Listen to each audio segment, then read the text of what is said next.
So my name is Mike Vitek. I'm the Director for Systems Engineering here at Sandalwood. I'm an engineer by training. I've been doing this for over 35 years.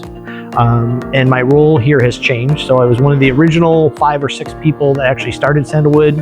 I've left and worked for a variety of different companies, but all throughout that time, Sandalwood has either been a supplier or a client or a partner for me and my other endeavors. And since 2013, I've been the director here, helping to develop the systems engineering department or group, and then building on the, the tools and techniques that I've learned from the other areas, and then bringing them here to Sandalwood and then deploying them with our customers. When I got out of engineering school, right, I was hoping to be a component engineer, right? Like I was going to take speakers or like a head unit for a stereo, and that was like the peak assignment, right, for any kind of like design engineer.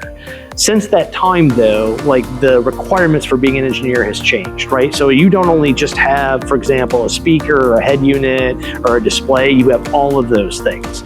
And not only are you dealing with how they integrate, you're also dealing with all the features that they actually have to perform. So you're pumping white noise into the cabin so the occupant can actually be comfortable. You're actually connecting it to from Bluetooth to the phones.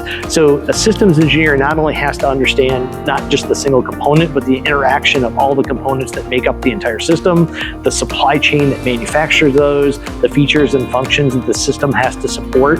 And it is a very difficult task, which is, kind of why we take on some of the ancillary tasks that they have to perform so they can focus on delivering a successful product. Systems engineering is a discipline, right?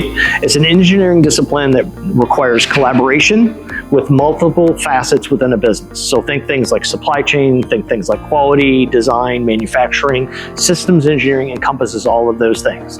It's highly collaborative, meaning that all aspects of the business have to contribute to a successful system design. It's also highly connected, which means that it's not about a single component, it's about a complete system. So think of things like an exhaust solution in a car, right? It's not a muffler, it's not the catalytic converter, it's the entire system that works together. An engineer has to be able to provide an entire solution, and that's what really systems engineering is, right? The most basic understanding that I have of that is that it is a highly collaborative, cross-functional way to design and develop products, and then including the manufacturing, the supply chain, and all the quality elements associated with that. So we at Sandalwood and Systems Engineering recognize that that's a very difficult task. The scope is very broad. The amount of work that an engineer has to do is tremendous.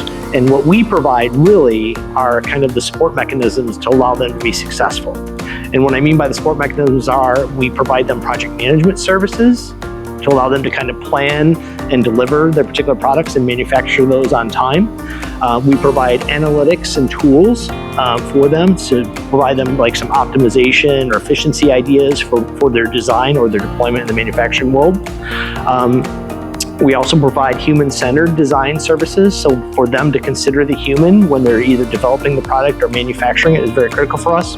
And then we also do what we'll call quality services, which is helping them to consider quality, whether it be in the early design phases, thinking about reliability, or later on when they're dealing with a quality concern. But overall, those 4 areas are what we have done to supplement or support the systems engineering world.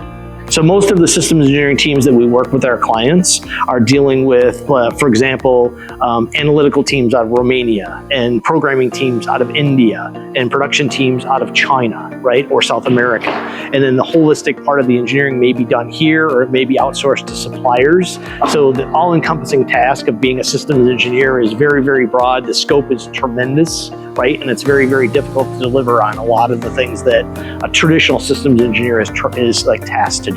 So I think a lot of people look at engineering as just being like strictly like hardware, right, or software, but really it's about the human as well, right? So we have to take into account the human in everything we do, whether it be how that part gets manufactured or that system gets tested or how the occupant is going to actually use the particular product, right? And so involving the human, involving the concept of the human early on in that design process is probably the most critical thing that we can do, right? So we try to emphasize that, and what that does is a couple things. One is it allows us to work with our injury prevention team very, very closely because they are the experts in that particular area.